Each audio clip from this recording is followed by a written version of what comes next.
ስድስተኛው ሀገር አቀፍ የስፖርት ውድድር በኦሮሚያ ክልል አዘጋጅነት በጅማ ከተማ ዛሬ በደማቅ ሁኔታ ተጀምሯል። በውድድሩ ላይ የሁሉም ክልሎችና የሁለት ከተማ አስተዳደር ተወካዮች የተሳተፉ ሲሆን በ26 የስፖርት አይነቶች ውድድር ይደረጋል። በመርሃ ግብሩ ላይ እየተሳተፉ ያሉ ወጣቶችም መድረኩ ስፖርታዊ ውድድር የሚደረግበት ብቻ ሳይሆን ኢትዮጵያዊ አንድነትና ወንድማማችነት የሚንጸባረቅበት መሆኑን ጠቅሷል። በጣም ደስ ይላል። አንድነትን ማናውቀውን ክልል ብሔር ብሔረሰቦች እንድናውቅ አድርጎናል። በጣም ደስ ይል ነበር። በመቀጠሉም ደስተኛ ነኝ። አቀባበሉም ጥሩ ነበር። ከጠበቁት በላይ ነው። ደስ ይል ነበር። ስፖርት ትልቅ ፋይዳ አለው። ነገር በኢኮኖሚም በሁሉ ነገር ስፖርት ትልቅ ፋይዳ ያለው ስፖርት ነው። ምክንያቱም አሁን ብሔረሰቦች የሚቀራረቡበት የሚገናኙበት ነው ስፖርት እና ከዚያ በላይ ፍቅር የሚያመጣ ነው ስፖርት።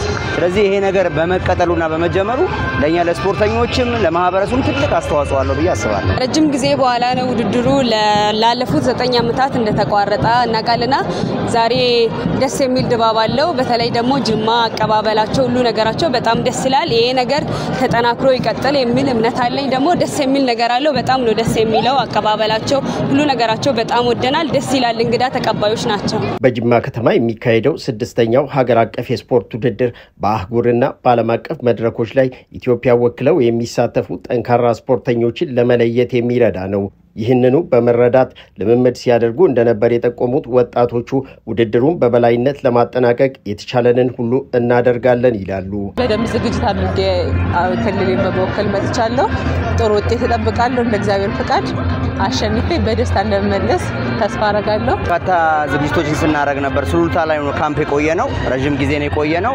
ትልቅ ዝግጅት አድርገናል። እንደ ኦሮሚያ ትልቅ ውጤትን እናመጣለን ብለን ተስፋ አለን። በኦሮሚያ ክልል ስፖርት ሰላም፣ ፍቅርና ወንድማማችነት የሚንጸባረቅበት በመሆኑ ህብረ ብሔራዊ አንድነትን በመፍጠር ረገድ ጉልህ አስተዋጽኦ አለው። ከዚህም በተጨማሪ ሀገር አቀፍ የስፖርት ውድድሮች አቅምና ተሰጥኦ ላላቸው ስፖርተኞች እድል የሚፈጥር በመሆኑ ወደፊትም ተጠናክሮ ሊቀጥል ይገባል የሚለው የተሳታፊዎች መልእክት ነው። ጊዜው ውድድር ሲኖር ሰው ፍቅሩ እየጨመረ ይሄዳል። ምክንያቱም ሁሌ ውድድር ካለ መስራት አለ፣ እንቅስቃሴ አለ። ግን ከተቀዛቀዘ የስፖርት የመጥፋት አይነት ይኖረዋልና ሁሉም ውድድር ባለበት ወቅት እንቅስቃሴ ስለሚኖር ትሬኒንግ በደንብ ስለሚሰራ ውድድሩን ስፖርትን ያጠነከረው ይመጣል ማለት ከፍ እንዲል ያደርጋል። ስፖርቱ ተጠናክሮ መቀጠል አለበት። ስፖርተኛ ከማዕከሎች እየጠፋ ነው። እንደዚህ አይነት ውድድሮች ባለመኖራቸው ስፖርተኞች እንዲኖሩ ተተኪ ሀገርን የሚጠቅሙ ስፖርተኞች እንዲኖሩ እንዲህ አይነት ውድድሮች ቢዘጋጁ ቢቀጥል 80 የበለጡ ብሔረሰቦች አሉን። በተለይ ደግሞ ከብዙ የመጡት የክልልን ወክለው የመጡት ስፖርተኞች በተለያየ በእግር ኳስ፣ በሩጫ፣ በቴኒስ በተለያየ ነገር አለና በጣም ደስ ይላል። ይሄ ነገር በየአመቱ ሳይቋረጥ ቢካሄድ በጣም ደስ የሚል ነገር አለው። ኢትዮጵያዊነትን ደግሞ የሚገልጹ ነገሮችን እያየን ስለሆነ በጣም ደስ ይላል። ስድስተኛው ሀገር አቀፍ የስፖርት ውድድር የመክፈቻ ስነ ስርዓት ላይ ምክትል ጠቅላይ ሚኒስትር ተመስገን ጥሩነህ፣ የባህልና ስፖርት ሚኒስትር ሸዊት ሻንካ፣ የኦሮሚያ ክልል ምክትል ፕሬዝዳንት አወሉ አብዲና ሌሎች ከፍተኛ አመራሮችና ስፖርተኞች ተገኝተዋል። አመራሮቹ ከመክፈቻ ስነ ስርዓት በኋላ የጅማ ዞን የገጠር ኮሪደር ልማት፣ የሻይ ቅጠል ልማትና ሌሎች የልማት ስራዎችን ጎብኝተዋል።